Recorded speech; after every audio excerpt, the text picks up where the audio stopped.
Hello everyone and welcome back to the 3T Path channel. My name is Giridhari and today we're continuing with our Gita Mahatmya series. So today we're going to be talking about the glories of chapter 2. So the Gita Mahatmya, as we explained in the introductory class, is a text from the Padma Purana where Shiva is explaining to Parvati the mystic power of the Bhagavad Gita with great stories for us to learn more. So here we go. Let's get started. The glories of Bhagavad Gita chapter 2. Sri Vishnu said, "My dear Lakshmi, you have heard from me the glories of the first chapter of Bhagavad Gita. Now please listen carefully as I tell you the glories of the second chapter." Once in the south, in the town of Pandharpur, a very learned Brahmana by the name of Devashyama lived. He was able to perform all kinds of fire sacrifices. He knew also the importance of receiving guests. So it's interesting that in the past, for the Brahmanas, these two things were very important. Of course, the fire yagyas, the fire sacrifices, and receiving guests is always a very important concept in Vedic culture, to always be able to receive guests in any situation. And by his activities, he managed to satisfy all the demigods. But he was not happy and peaceful in heart and mind. He had the desire to attain knowledge of the soul's relationship with the super soul Paramatma. And towards this end, he would invite many yogis and tapashis and render all kinds of service to them and inquire from them about the absolute truth.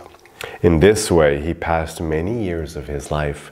So this is in the past. If you wanted spiritual knowledge, you couldn't just, search for 3T Path channel on YouTube or something. You'd have to you'd have to be on the lookout, and you have to receive guests and look out for yogis and tapashris and try to ask them if they could help you. And so that's what he was doing. He wasn't just happy just being a good Brahmana. He wanted to be a yogi.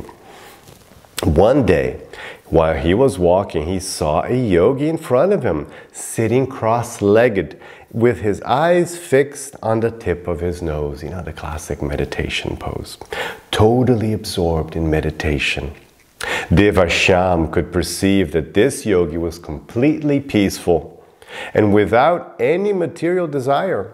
Devashyama, with the greatest respect and reverence, fell at the feet of the yogi and inquired from him how he could attain complete peace of mind.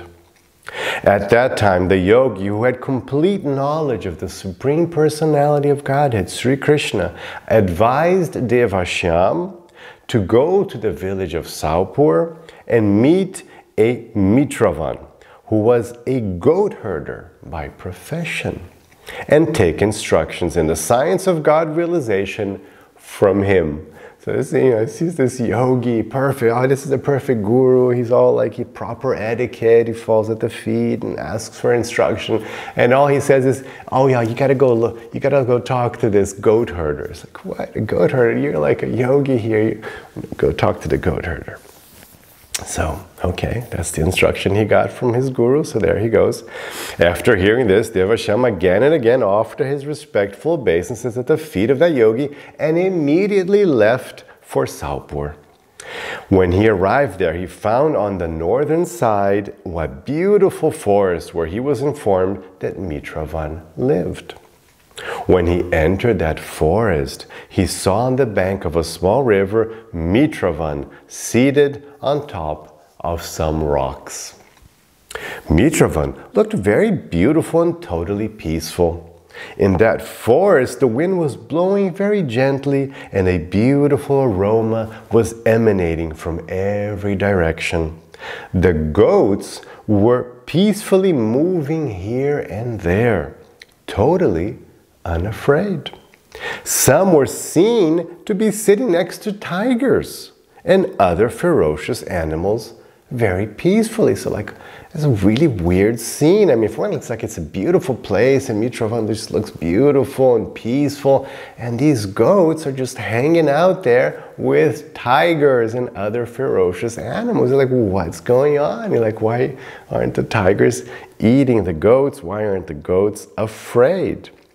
When Devashyama saw this scene, his mind became very peaceful, and he respectfully approached Mitravan and sat close to him. Mitravan appeared to be fully absorbed in his meditation. After some time, Devashyama inquired from him how he would be able to attain devotion to Sri Krishna. So one wonderful thing here to take note is that this is a goat herder. So of course, like, oh, goat herder, he's just like a Vaishya. It's like, oh, what would he know? But actually, he's a great yogi. He was there in meditation, just like the other yogi who was there. So there's just the same. It doesn't matter if you're Brahmin, if you're Vaishya, if you're Shudra. These things don't matter who you are. It matters your spiritual progress is unstoppable for anyone. No matter who you are, what your background is, everybody can attain spiritual perfection in this life and be respected. So it was nice that Devashyama, he could recognize and respect that other as a guru, even though he didn't have the right body or caste or occupation, etc. So he asked for his help. He wants instruction. When Mitravan heard this question, for a moment he was lost in deep thought. Then he replied, "My dear learned Devashyama, once long ago, I was in the forest looking after the goats, when a very ferocious tiger attacked. At that time, all the goats ran here and there to save themselves. I also ran off due to fear of that tiger.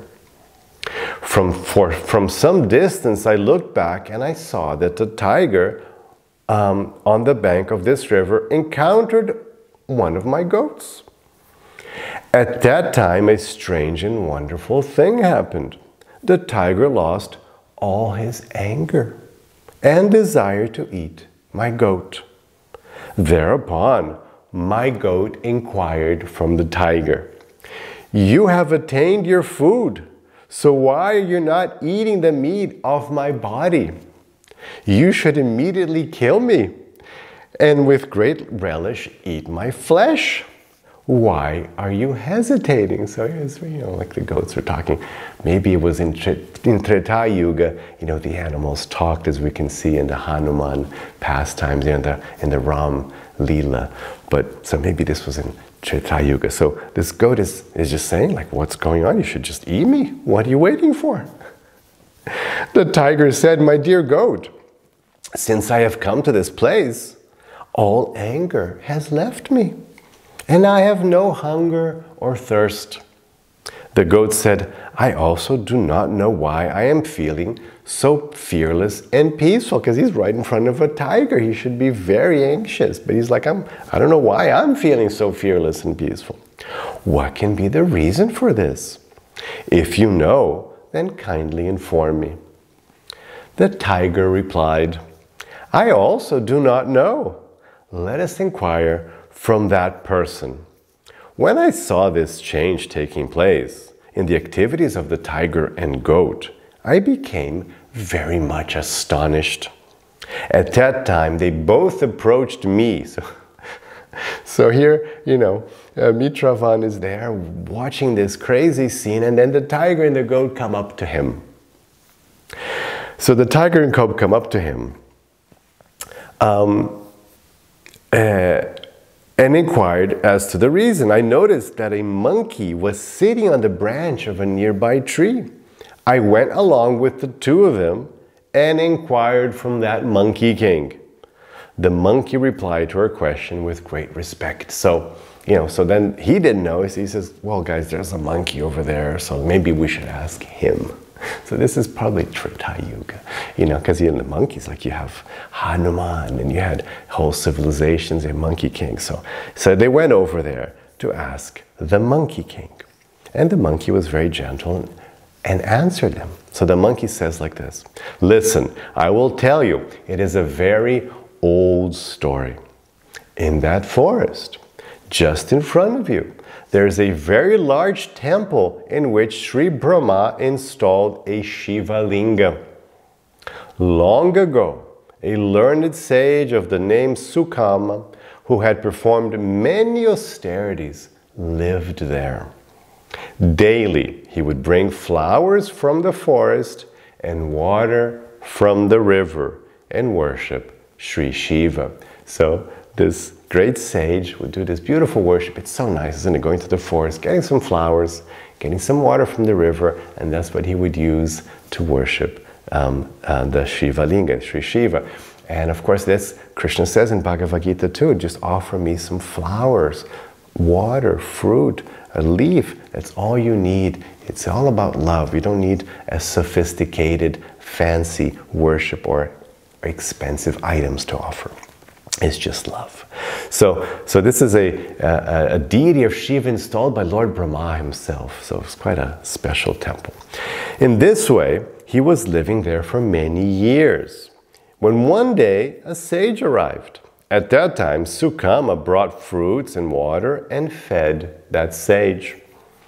After the sage had eaten and rested, Sukama spoke to him. So this is very nice etiquette, you know. So a sage arrives at the temple and he gets first, you just feed him. You don't like start asking questions, right? You feed him, make sure he's comfortable, and then he asks questions. So then he says, oh, and very respectfully, you see, oh, learned one, only for the reason of obtaining knowledge of Sri Krishna, I am living here, performing austerities and worship.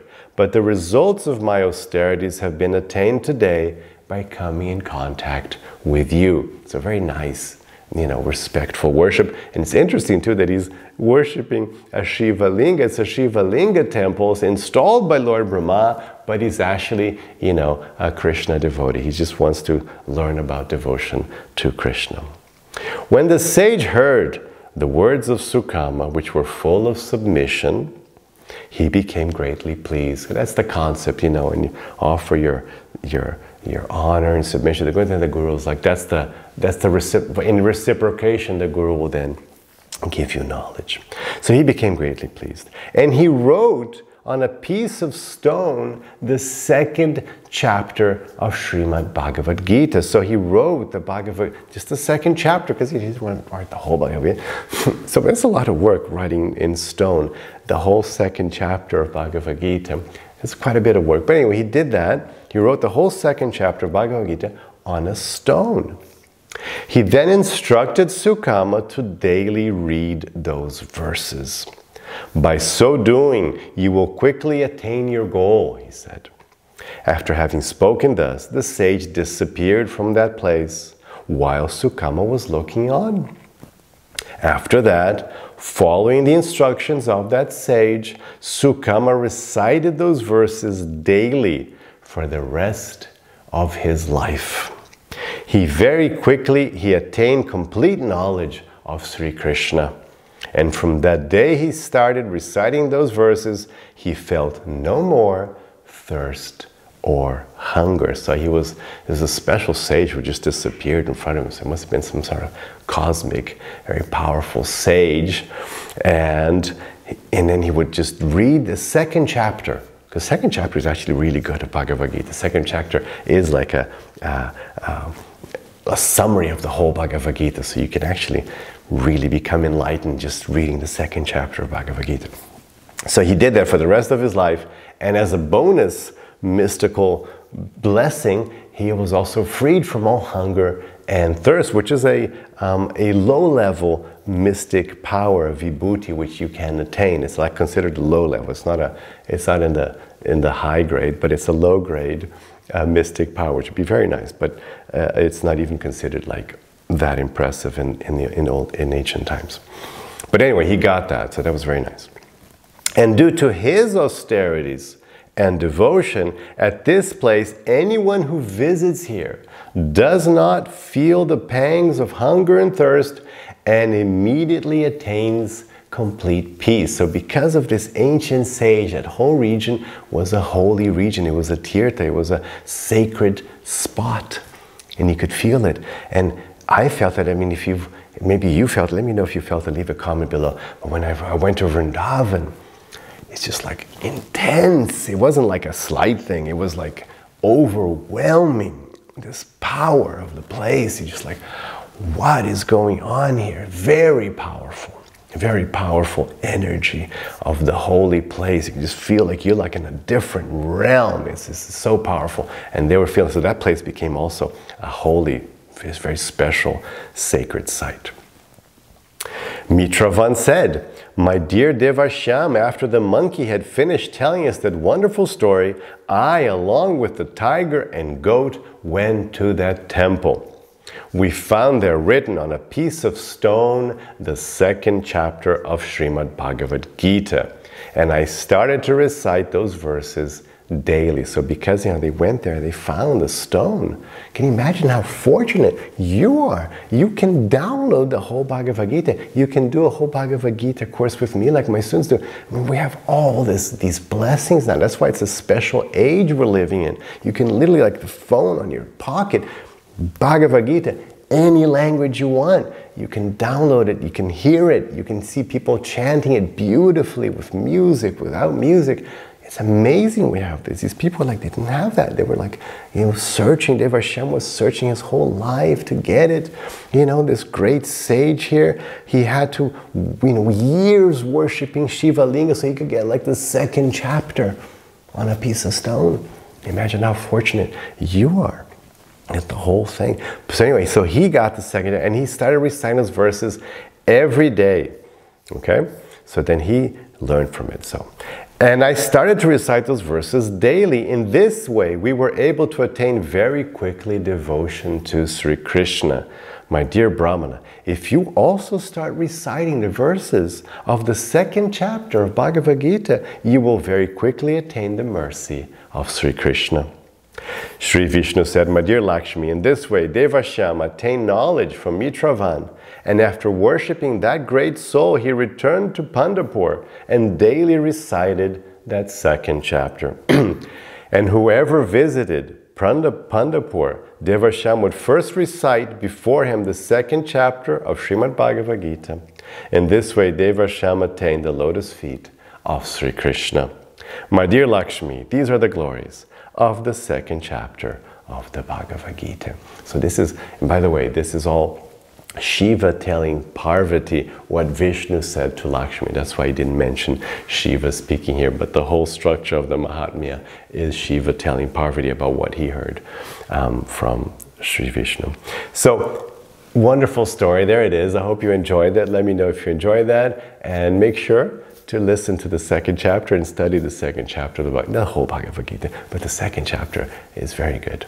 And have a rest of your day with lots of peace and lots of love.